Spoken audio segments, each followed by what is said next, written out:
Ma tau te toi o whalofa ma whātalo whātu le whita whāwhunga Samoa. Ili ni vaenga le whiawhi se whapoponga tātou po kalame o le whawhi nau ngā tupulanga talavau po le youth debate o le neitau sanga lua o lua.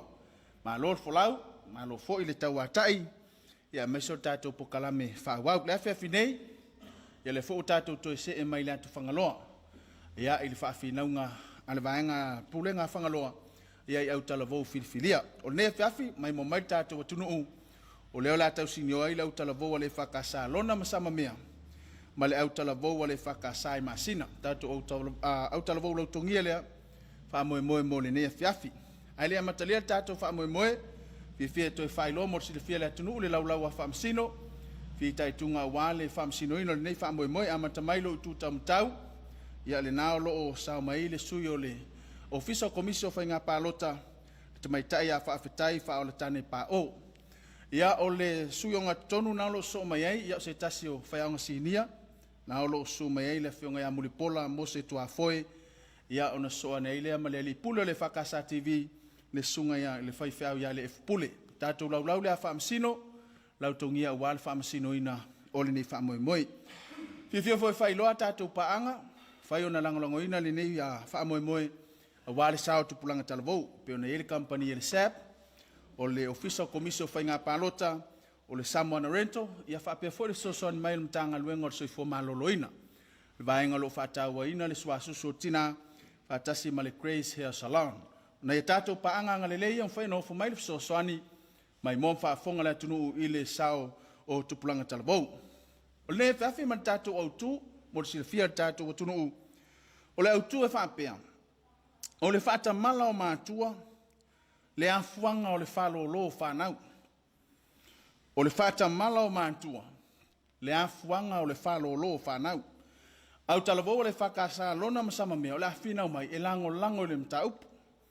O le au talavou o le whakasa i masina, la antou i o la awhinau mai, e te i le tātou au tū.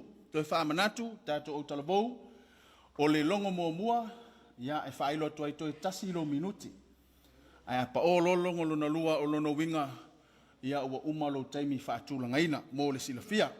Ia, manu ia tele talonga la whenga iei, na tola la fuatuia le taitai o le tūlangolango, au talavou o lona msama mea, ia umaya la forsanga ma whailolo o waa, ia wane a whiawhi man tātou talonga, malengang whalalo.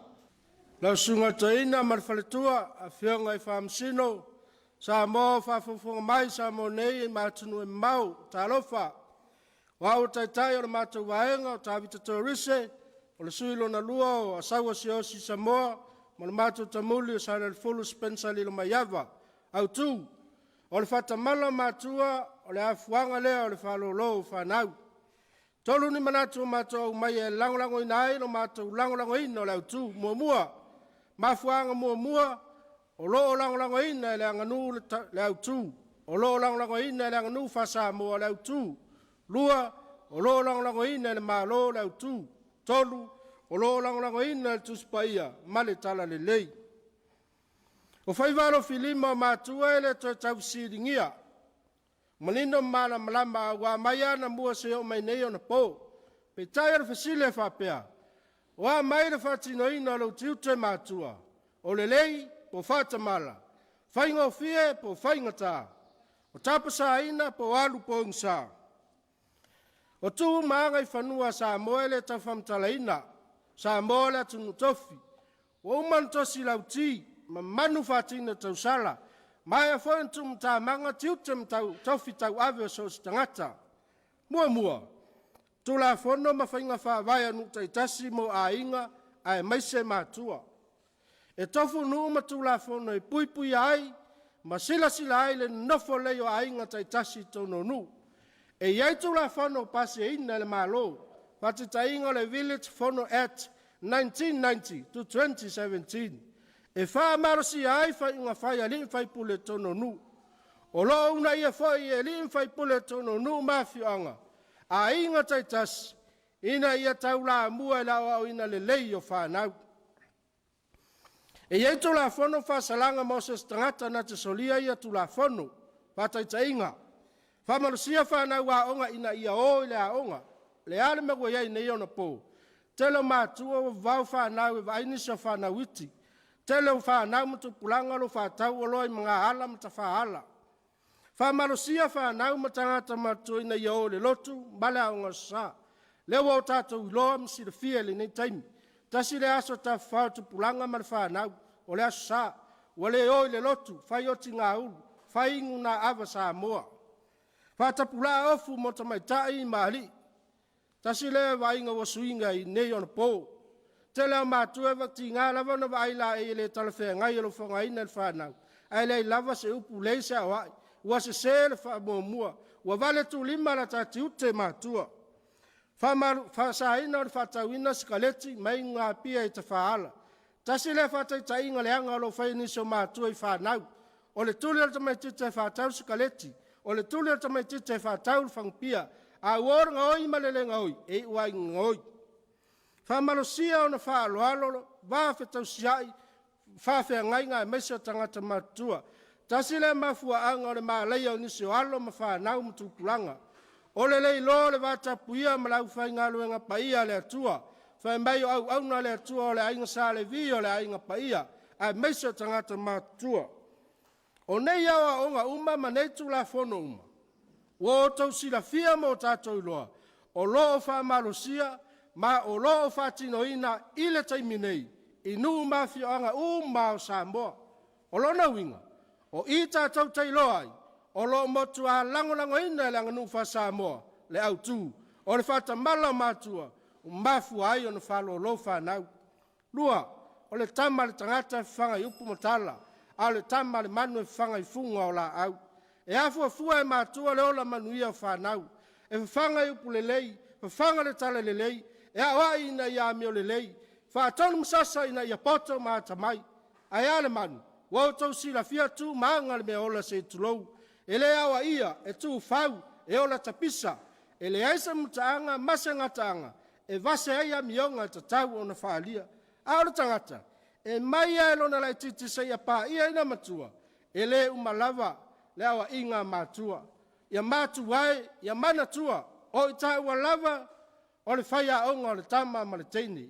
A ia manatua, o whanau, whai mai o le tofi mai le atua, o le mea lofa mai le atua, ia awe iaila ta whamua, o lona winga, ia ta tau lava o na awe uma se lau pasena o la talango lango matua, e lango aila o ina o whanau, i le tino, mawhau, male nganga, soifua mai e manuia.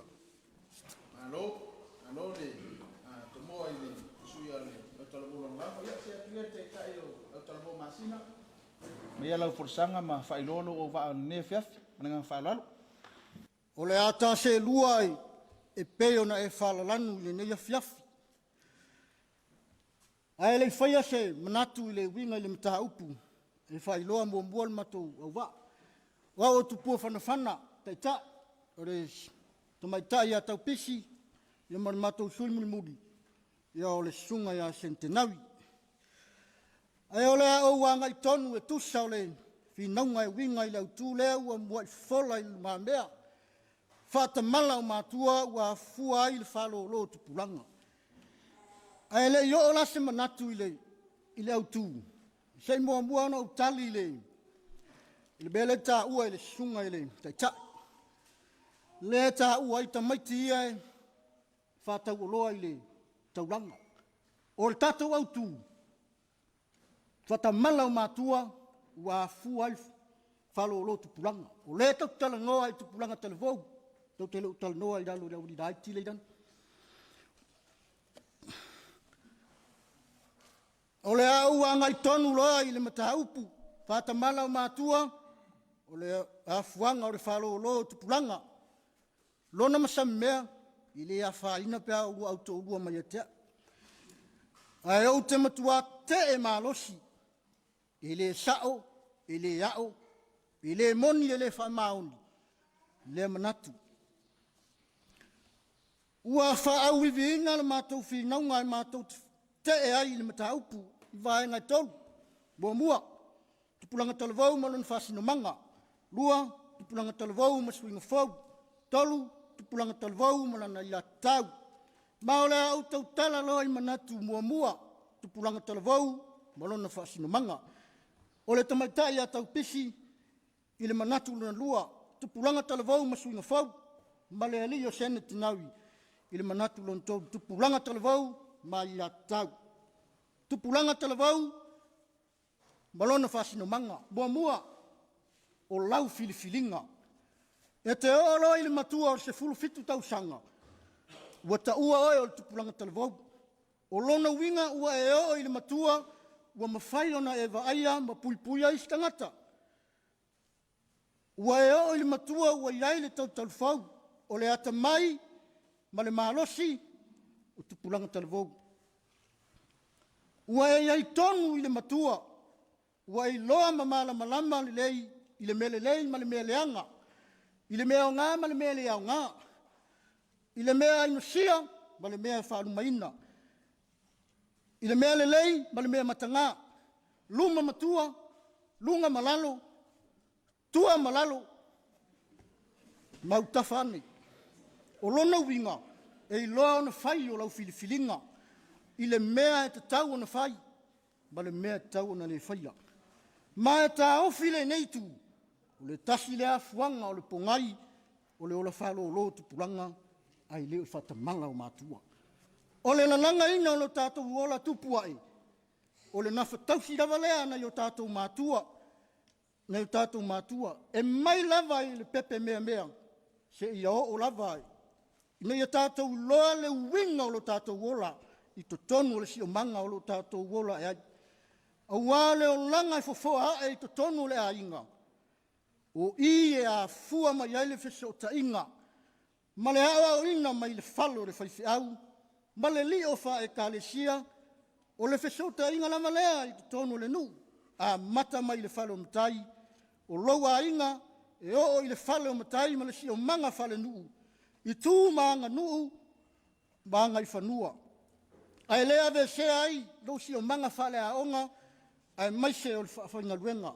E manatu o tafa ese ia, o lo vasi no manga. A wao le ola, a wao olo tangata malona ainga, o le nuu, e kāresia na nga luenga. Boa mua, a onga male a onga, whainga luenga male whainga luenga.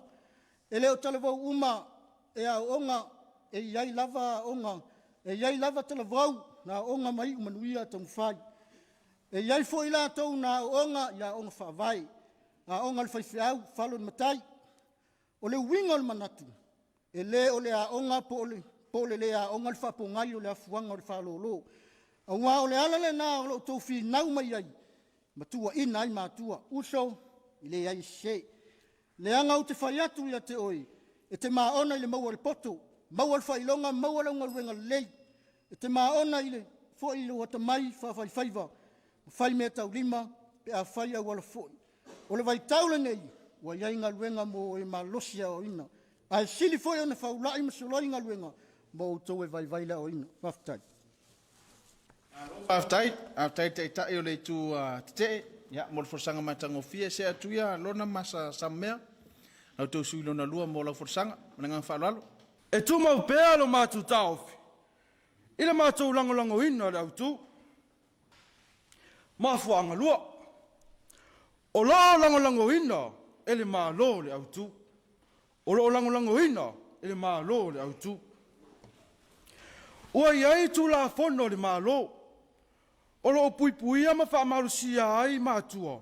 Ina ia hao le lei le whanau. O nei tu la fono. O lo so solo le lei, ma uni o le tu la fono le laulang. United Nations. Ai o te tonu lava ia o Samoa. O lo iei tu la fono. O lo wha marusia ai le ai a te tau o le tamaititi. Ina ia mautinoa ai. O lo o tausi le lei. Ha o hina le lei. Ha mio le lei. Ma maua uma mana onga. E te tau mo le tamaititi. O nisi ne tu la fono. O lo pui ai le ai a te tau o le tamaititi. Mua. Malienga o ai a te tau o le tamaititi. Tasi iwa wha. Pui am wha mawhaina mtanga luenga o tina mtamaita. Lona lua. Wa ai a le lei ma le pui o tamaiti. Lua afe ma le iwa. Pui am wha marusia mtanga luenga o malo ai mese leo. Lona tolu.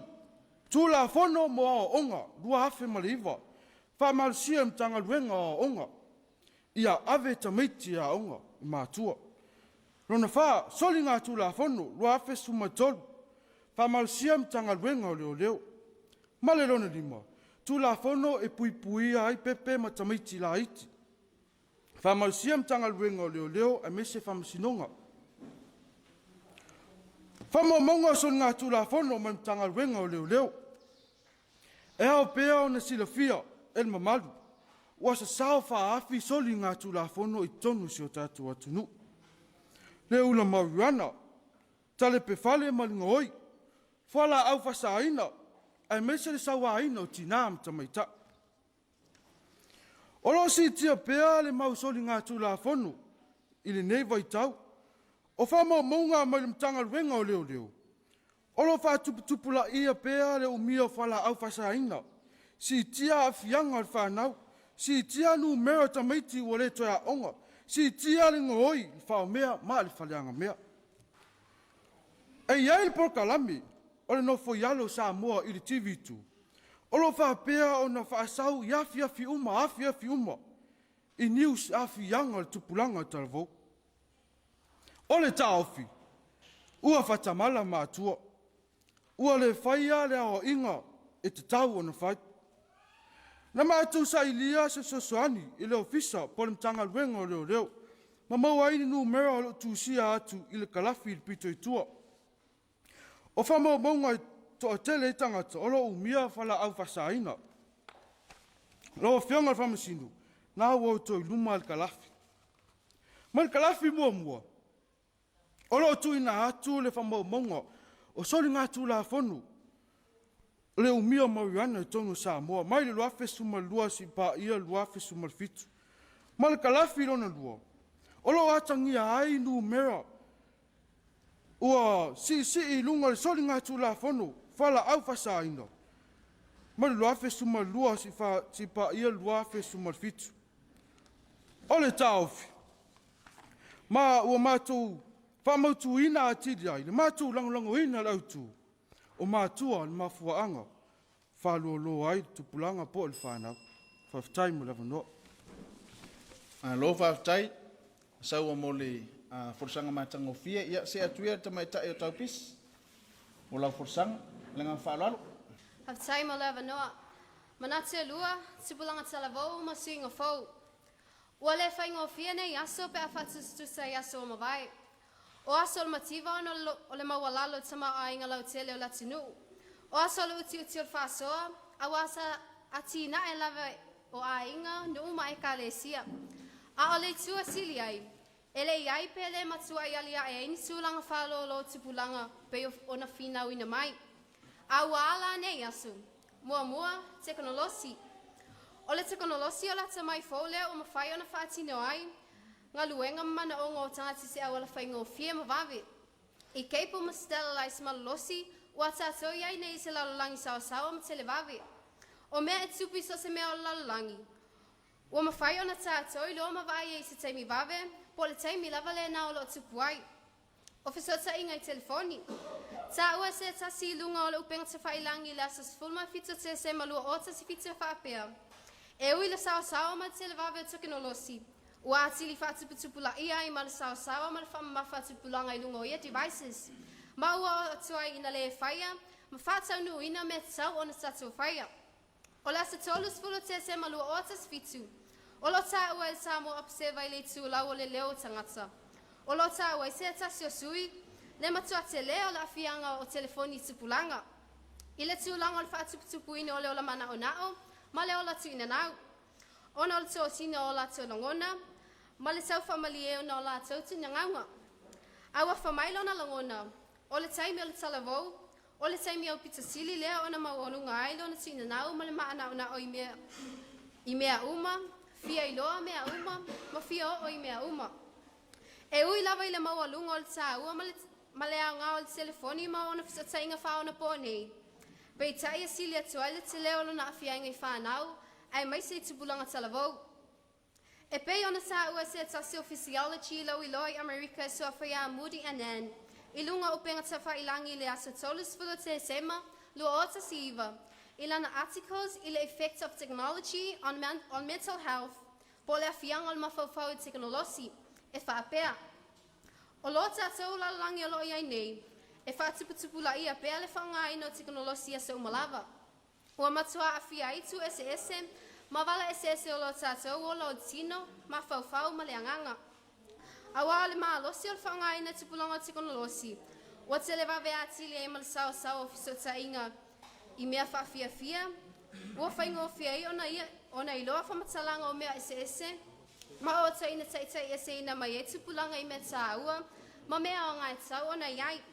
Mai te tonu lava I o Amerika, e silia ma le 5% I lātou I le wau le 5.5 I le 2.5 tolu tau sanga le matusua.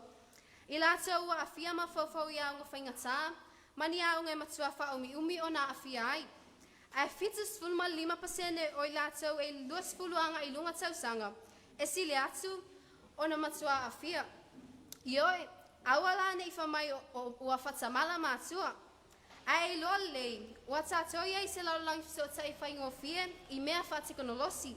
Ma ua matua tatanuina foi ele matanga luenga o leo ma le whalepui a Samoa. Ma le matanga luenga o soifua malolo ina. Le whatuputupu la ia peo tupulanga so tula fono, ona o afianga me le teknolosi. Ia la tau whamaumaunga, o le tau sanga I le wao le sfulu ma le fitu ma le lua sfulu whale matusua, o lo whamauina le maolunga I o soni ngā tula fono. Lua, peer group, taanga po ta inga whauo. Whamai le vai whasasiolo. A peer group is both a social group and a primary group of people who have similar interest, age, background or social status. The members of this group are likely to influence the person's beliefs and behavior. Ele pepelo le mau lea. Awai o ngatusa matatou mau masani. Awo le ngaoi le ngaoi. E ui na ngaoi atuai maia. O le whatuputupu la ia foi o ia fisota inga whatupulanga. Ona o le teknolosi. O whaingo fia ona fisotai. Whaingo fia ona whaia la tau plan. Whaingo fia foi ona whaia la tau as whainga. Lea whaina tā ua mai rau fiso leo I le lato os whainga ia mate o tau sanga lua o. I se tasi o nuutu tau langa o le ale whailoa inga o le noa. I se tasi o peer group sa manatu na o whafo e mawai. A o lea fo I Samoa. A mixed peer group po iai fo I manita maitai ta inga whauo. Ua to atere ni ali I o iai. Tolu, drugs, whala au whasaina. I le maitau I lunga whasalaunga le tioma televise lo tātou atinu. Ua le masino lava si tau sanga mani whasalaunga e winga le aisa. E maua ios whainga leo. A o tupulanga talavau lava I lātou olo o moolia ma awhia ia whala au whasaina. Ma o nisi nei mea fo I ua sao ai I Samoa. A awhia ia o tātou tupulanga talavau ono o sao o tikonolosi. O mea le I maua mai ai Samoa e somo vai. Whaftai. Alo whaftai, te tau pisi mo le forsanga matango fia, ia se atuloa sa le fulu mo lau forsanga, nanga whaolalo. Whaftai mo lo wanoa. Mafu anga tolu. O lo langolango ina le tuspa ia ma le tala le lei, le tiute tau ave a maatua, ia oa o le lei le whanau, ia I umanuia e leo la whalolo. Christianity support. Whai mai tala lei, la tau te langolangoina le a oina leo le whanau. La tau te langolangoina le sasaina le whanau. La tau te langolangoina mātua, ina ia oa o le whanau, I tū maanga tala lei, ina ia awan I whaale tonu mamalai al whanau.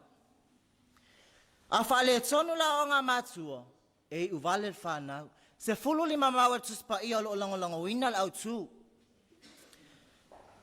O lo ielfa mawhai ngā luenga e tau ana whaia, e ta poe ai o langa o ta mai titi, o nei mau. O ngā luenga I al mātua e tau ana whaatino. Ai le ngata I lea o le pitola awal whanau, ina ia manuia, ai le o le malaia, o le nawa folosia ia tua fionga le sfulu lima mau. Ai wana ona o filifilia mau e wha, ona o te manu il taini, mua. E fesalon ta apoe ona whai poe wha. O tau ta mafui, awane I tau wha ono atu ia o tau whanau. A ia tau siatu iai polo a inga ma popo inga. Ale ali, o le whata otalana ta apoe sumai tolu whai poe lua sumal wha. O le watu ina lana sasa, ua ino o ia ilo nata lii. A o le wa lofa ia te ia, wa sa ili le o inga mo ia. Fata otalam sa apelua lofa e poe ono. A o iai le tama e tusa mo na ala, a o ina matua, e le to e te ese ai lava. E sotalam sa apelua sfulufa e poe sumalua. Ia e awa i lo tamama lo tina, ina ia wha le vai o waso, e le nuu le afo ina mai e ova lo tue e te oi. Watau sila la iai, o fatua o onga te spa ia, o lo afifi ai le pitola awa mātua, ina ia ola manuia al whanau. Lua, o le mautau ave le kalesia, wha pea o na onga, o le tiute lava ia o mātua, o le awa o le leo al whanau, ina ia ola manuia, ai le o le malaia po o le whalo lo. O lo sila fia le kalesia, mai la matanga le tau al pitola awa mātua, tau nuu tala le tasi valu tol o, tamwhai ona Viliamo Manisio Missionary. E lango mātua ia o le whanau. O le pina le nei tala, wa wha liwina tu spaia. Whaatua o ngā whaiwhiau I mālua. Whaia o ngā sāpoa o ngā whaiwhiau. Aluai. Whaatua tue ina a o ngā mo whanau e le kalesia. E a whiai le kolisi o mālua fau. Kolisi o tua sivi. Kolisi o le moenga fau. Ma le a o ngā tusiata e le moenga. Skola sipia o ngā universitea o Samoa. O ngā luenga umaia le kalesia, o loo sosoani ai mātua, I le awa o ina o whanau, ina I ola manuia, I le lumanai. Tolu, lotu tamaiti. Wasilia ma se lau tau sanga, talu ana whamanatu le lo tamaiti Samoa. O se loto whamanatu na e se tō whāma se finangalo, I le paia le kalesia I ona pō, o ke topai tau sanga taitasi, le whamanatu ai loto tamaiti Samoa. O le nā lotu, e whātaua ele o langa tamaititi. O le lumana I nuu, e kalesia ma le ainga. Whai maisa noa ngā isi whawhianga inga le kalesia. O le lotu tamaiti. O le lotu le whamnatu aile alo lofa o mātua ia te ilatou. E whaali aile vale a lofa o mātua. E ala le ofu fou. Te unga ila e wha ofu el whanau. E o ina taunga tā ma le tango lima.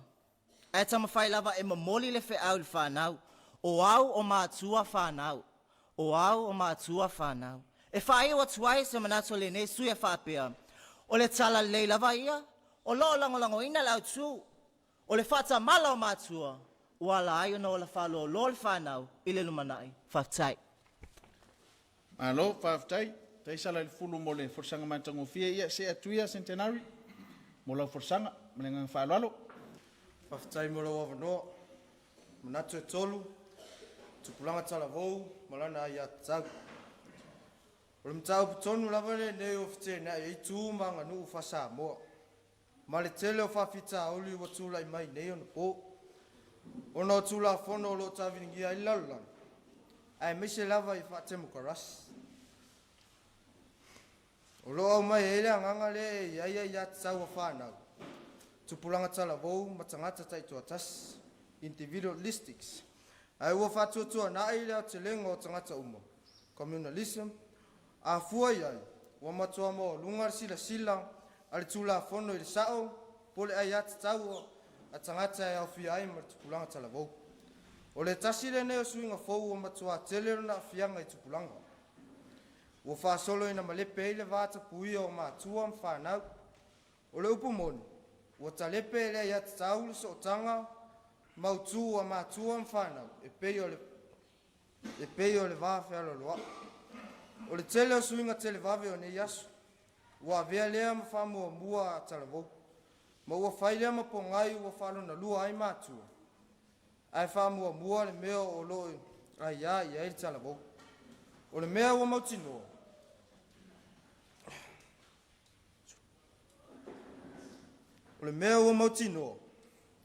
O le tele o ai atsau. O lo ta ua mai e malo o whatasi.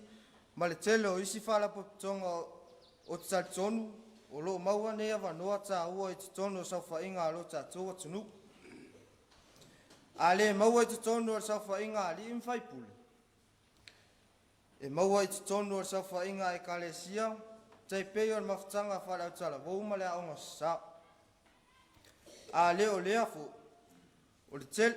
O lo tele le avanoa e maua ai te tonu o le sauwha inga potu. A leo lea foi. O lo iai lava vanoa tutusa I tono o lona loto I fale le vao mātua mwhanau. O uso matua whawhine ai meise le so tanga lea wha Samoa. E uso matua ngane pe tua whine fo I tausanga umu. Ua le ngata I mātua, ai ua whapena lava fo I le maolalo le vaai a talavou I le vāwhianga I ai ma le tala le lei. A oi I le tala le lei lea matua maua ai le ola whaleanga. Spiritual, o tātou matua a ua lango mai tia sa. O le ola whaleanga sa le langona ai se pule I le ola I la asu. Ai ua pea se tālonga I vai ne, tālonga I neona pō, ai mese ai foi whatu o nisi o whaputonga ua whai mai. E maua ai le su whaingo o tātou tangata, ai lo lafi me I tua manuia whale tupe mo I la tau o lo tau la mua I whatamu engo nei whaputonga po pisinisi fo. I se moli mau tū mai le matanga luenga o leo leo. O le taimi lava e masau ai le whalau I loa o nei whaputonga. O le masau fo ile na o le whai o tangata e pule le ola. Whaftai. Alo whaftai, ia se mese patipati le. Au pia. Ia, sa le whaalawe lava o wholasia o tau whilangalo. Ia, a mana tō le la se atu I taitai. Ia, a maia leo te lenga o lo tau pito la au. Le tūlangolango le whakasalona msama mea. Mola o te lenga whamamona. Ai le iau te le inau mātou manatu, se o tali mua tuai manatu e tolo o le tute, whai mai mua o le tupulanga tala vau, o lona whasino manga. Ioi o tangata ma lona whasino manga. Ai ale ia o ina e ala le tute mātua o le ave I le aonga, ma whātonu. E le ai lava se lumana I manuia. Rua, whai mai o tupulanga tala vau ma lona suinga. O le ua o tau tala noa mai le tene kolosi. A o le tatou autu. O le whata malo mātua, ua mafu ai on whalo lo whanau. O le tenu kolosina, leo whao nā se tupulanga mtala vau. Mana tōtou whai mai, tupulanga tala vau malana ai atau. O le ai atau ar tamai titi, ma le whanau. O le vinga I le tamama le tina, ia ave o ia I le aonga. O leo te le ina o mātou manatu, mātou whao tuina whapea. Tu leo a inga, o na whanau mai leo o le malaia. O le fatu le nā tau whai eo mātou manatu mo mātou langona. A tu le sasa mātua, o lona winga. O le a whanau maini tamai te whalu maluma I a inga, nuu male ka le sia. O le sasa male wa inga mātua, e manu I ai whanau. Ai a tu lo le sasa male wa inga mātua, o le a whanau maini whanau malaia. Ia mana tua, o la le tusia wa o le tamai tusa mo na ala.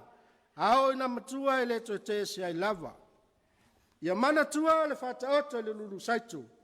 O fua lava te lulu e te toi se le seleina. A e lulu ina le lelei o la e se le sele matua le manuia le lumana. A e lulu ina le fata mala o la e se le seleina le falo lo matua ma fa nau I le lumana. Foi mai leo so matu leo. Sunga le toina ma le faletua leo whainga luang paia le tua. Fionga I whamasino Samoa whafunga mai. Le asa nganga se tu, wale tau tamali la tau whafunga, lau tau silsila. Malu ave whale o tau whinangalu. Manatu lava ina ia manino, malamalama le mātale vai. Manatu malangona, I lau tutu ina mai. Wale whata malo mātua.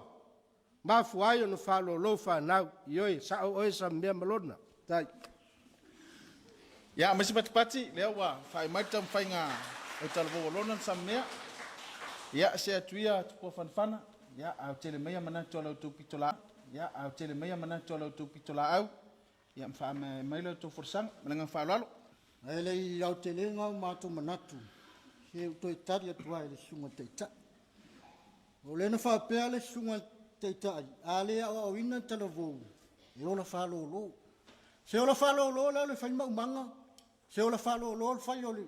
Lafua amal lafpovi mal lafumboa. Se ola falo lol kiliva koko ma vai salo fa nga me alo fale tua. Ele tu sapele ao ina. Ele ola falo lo. E tu ma ulava le matu te ele mata upu. Ola fata mala matua wa fuai le falo lo tu pulanga. Ele ola fata mala matua wa fuai le falo lo tu pulanga. O le nātula māsani o le unanga ma le soifuanga o lo tau soifua mo tātou o lai. Ai tau anga i le aonga, e te poto ai lava oi, e le poto ai fua leisi. Ai tau anga i koleni, te maalosi i la oi, e le maalosi i fua leisi tangata. Ai ngā lue ma le wha maoni, e whaia ina i la oi, i le whaia ina i fua leisi, peita. E whaolinga ua lui e le au tūle nā tūla, na mamanu ina ai e le atua le soifuanga o tangata, ma o le ala lea mātou te ena ai le manatu, ai se a. Se le anga ua le ese ma le whaitau o le uspa ia e whapea, ua aina i mātua le vine moto, ai mani ni ai nifo le whanau. Le manatu se lea na toi whapea i fuai le fionga le atua i na profeta. E whapea, o loo ola, o loo feta lai mai ai le atua.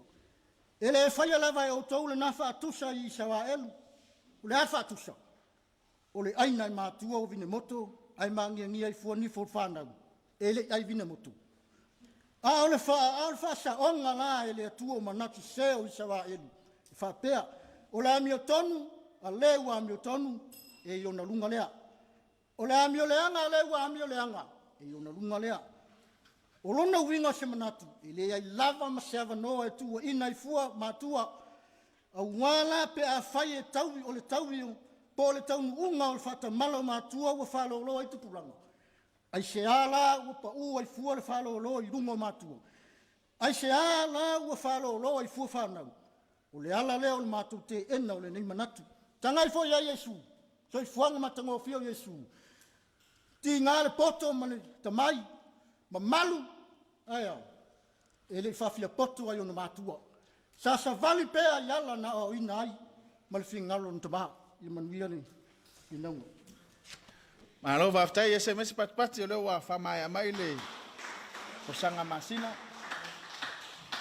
Whafonga mai mola tunu ui forsanga au talavou taitasi e le ngata le tūlangolango, whape fo i le tū te, il tātou au tū o whata mala o mātua, le afuanga o le whalolo tupulanga talavou, ai pe lava o le masani il tātou pokalaminei, o manatu malangona o le tātou whawhinaunga i le tū, o filifilia e whinau mai le au talavou, pe tai e le o le soifuanga lea po le langona leo tupulanga, o lo soifua maola i le teminei mo le sila fia le tātou atunu.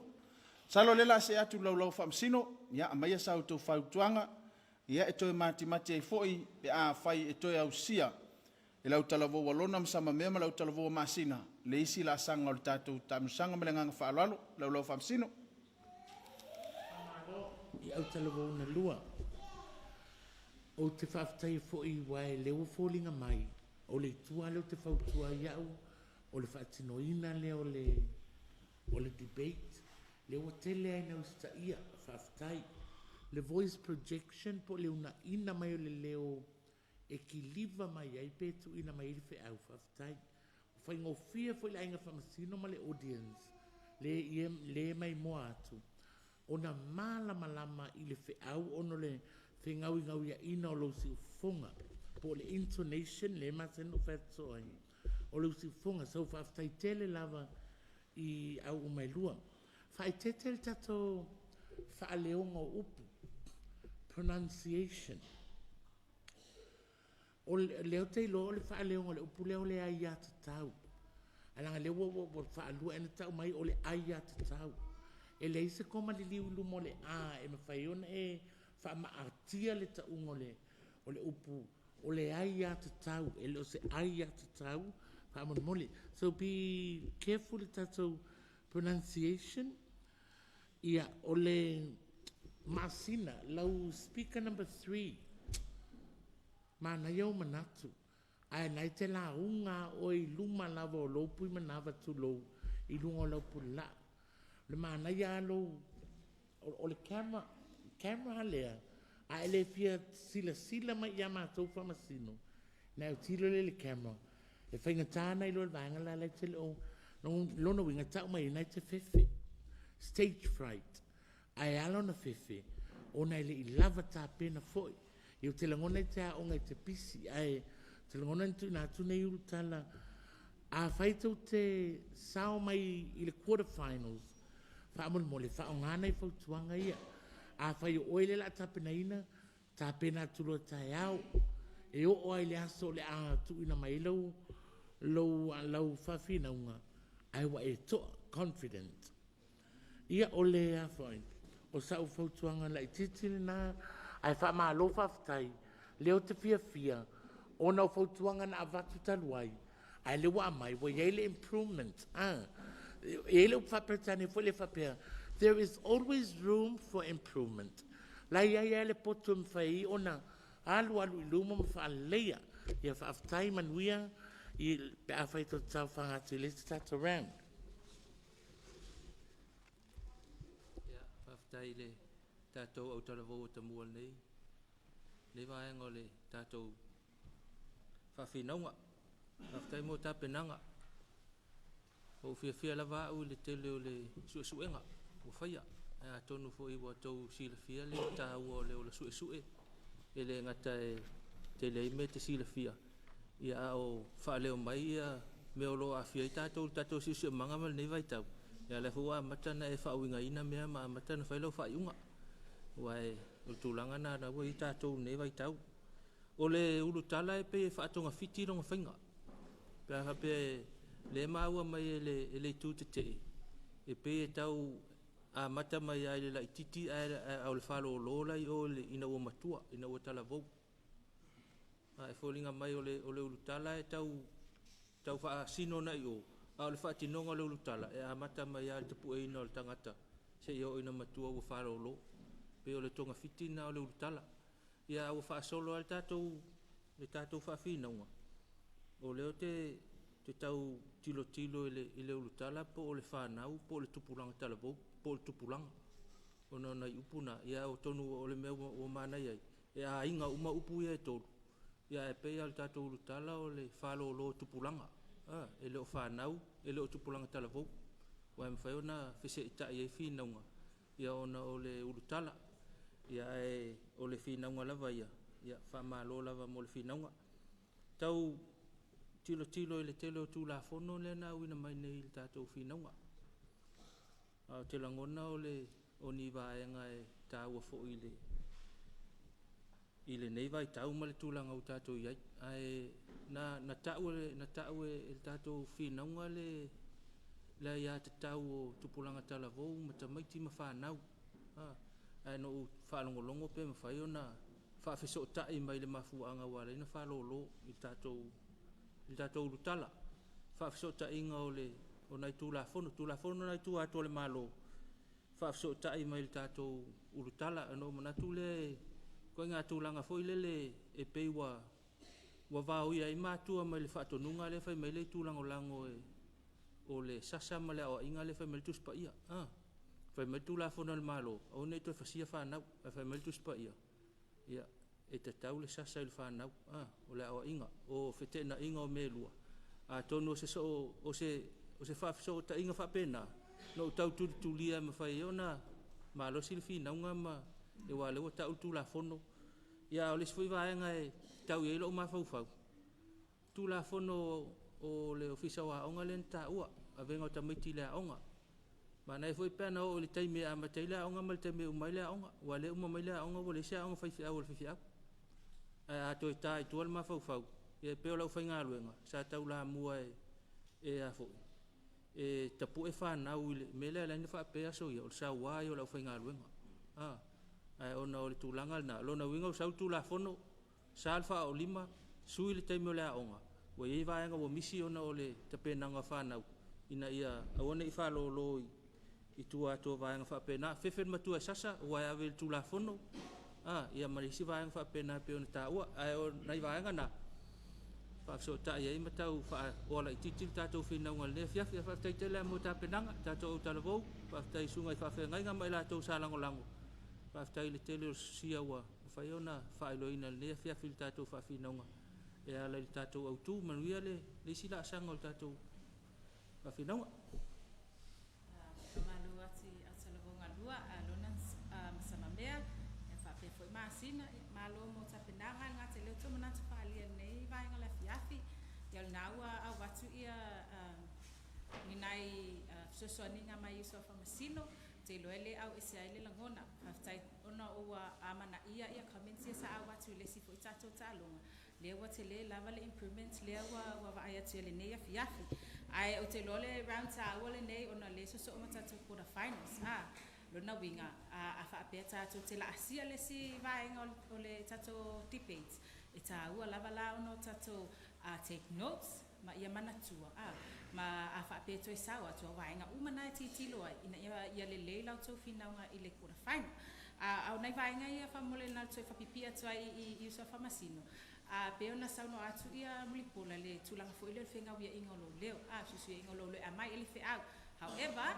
olo iai lava ia tātou speakers pe i tu umailua o la titiloa i lalo i tātou notes pe ona sa avatu momo fo i isi le si tātou fo i wheloa inga. Please try to read through them and not read from them. Mo lona masama lea. O le sa mato tau, leo mato tau li maina le tau tustusinga lea. If I wanted to know what you guys were going to argue, I would just read this. O no le sa vaia to le sa read my lava tato exactly what's in here. But for the quarterfinals, try to have little notes. E ke refer iai, te tala noa mai iai, instead of reading from your notes. Read through them. Ma iai ni vanga whamanato, okay, this is the point I'm going to talk about. Mana ia le tūlanga o le whaatūlanga ina o tō manatu. Ki lia le lele vaenga na, this is point 1, point 2, point 3, we got that. Mana ia fo le tūlanga le whaangainga e le autalvo le alona o le ripatu. Mantua o whawhawhina ia le vaenga i mawhai ona apena fo le taitai o masina. La le mawhai lava ona whetaliai i manatu. So in this case, it's a ua lava le research le o le topic, right? E a foi. Not only do you research your topic, but research possible arguments e mai le side lale, so that when they bring it up, you know exactly what they're saying and you know exactly what you're going to say to them. Fa nga lava nona e fetali ya to manatu. Ya o le si vaenga fa tete lava to supporting arguments. To fia pa lava vaenga le masina le speaker lona tolu. Sa eta wala tulanga le ya tatau. Yes, o le ya tatau ta mai titi lai fa ngaina. However, o tulanga sa e fa peona e au mai ai le delivering o lo manatu. You agreed with Lona. You agreed with Lona. Ya e sa o fa lo fa nga ono fa ya la to ya tatau, but it was supposed to be different le tulanga le au mai na o manatu. Ma le tulanga fo ile o le filter le tatu information. Family ia pe fa peto to te sawa to the quarterfinal. Le satali mai na crafts ia na mai officer leo. However, when I looked at it, numbers la, it represents everybody. We don't know the age group. Therefore, ona tau noa ia le samana ia le au mai masina. Define my what do you think? Ulale co interpretation or fa now. Ulale age group you guys interpret kupulanga kalavo to be I tulanga le age fa tulanga ino tupulanga talavo tulanga na vaenga na sesuaninga na e tu atu ina ia tu sa ta penai ya fa pele la sa watu oto le si tatu round le kakuko the finals ai ma lo lava moto finangalo fa le ne fiafi. Yes, Miss Patpati mole ngalwenga fita Faamisino.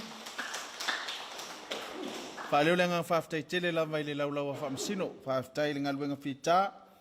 Ya me se foi fautuanga matango fie to matemati ai le sao fakasa lona I fanaloa ma le fakasa masina pe a fai au sia le isi la sanga tatu fa fina nga tupulanga talabou ya e fa le foi lenga fa fte tele sunga fa fe ngainga mo lanto fa tua laulawa au talabou su ya au talabou ya me so ilanto sa fina wina le ne fi mo le tapenanga matango fie fai ma vi inga o le tua lo to sa taua ya wale ni fa mo pe lamon fa atu ele o le malo ele o le faia ina a o le tau o whaafonga tupulanga o Samoa male lo le atunu e o lava atunu e mamau e o le tele ta mau ainga ma le sao I tupulanga talavou ia atonu fo e tawani ai ia e whai maai a wal tātou whaafinaunga o le neia fiafi o le ungo tātou whaafinaunga e peo na tuina mai tongia Faamisino au talavou le tūlangolango e whakasa lona masama mea tongi na mwhai na lātou maua fa se lau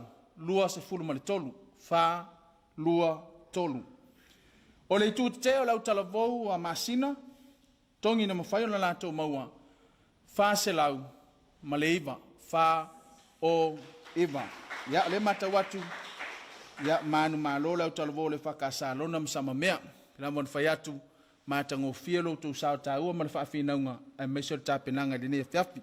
Toi whaleo le ngang whaafitai tele lava ina e tātou paanga, pe ona e company e le SAP, o le Official Commission for ngā pālota, o le Samoa Rental, ia whaape fulso soani am tānga luenga o soifo maloloina. Ngā tailea ia o le Crazy Salon, o nei e tātou paanga ngā lelei whai, o na whaatino le tātou pokalame o le ne whiafi. Whaafitai fo i laulau whamsino, whaafitai au talvou, whaafitai lau mai moanga Samoa, a whai o sala sa mātou ngangana, la foi se whaatino ngā tupulanga talavou ma o mātou tangata, mātou te malu lava i lau tō whaafa le atua, e mā ngalo iso mātou vai vai. Manu e tele le ne whaafi tātou te whila i la Samoa mua, mortem nei, tō whaaseifua.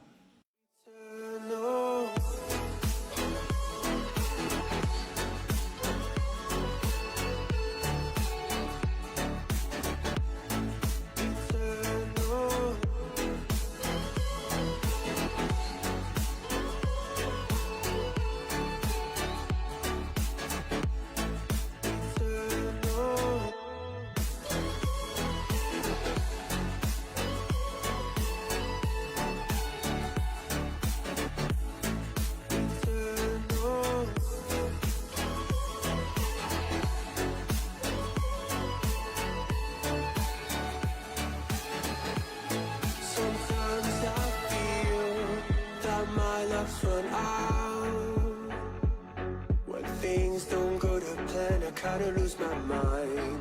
I hope it's real. Girl, you can be my new thing.